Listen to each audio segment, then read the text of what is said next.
ఆరోగ్యము ఐశ్వర్యము ఈశ్వరి కరుణించును, దుఃఖము దూరము చేసి శాంతిని కలిగించును.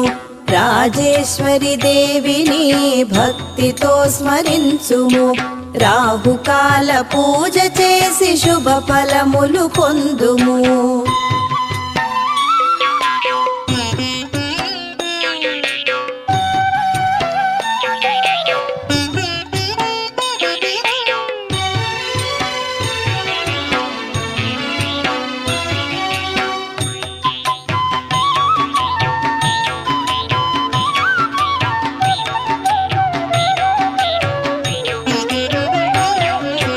రవివారము సంధ్య రాహుకాలపు పూజించిన, శుభమంగళవారము మధ్యాహ్నము స్మరించిన, శుక్రవారమందు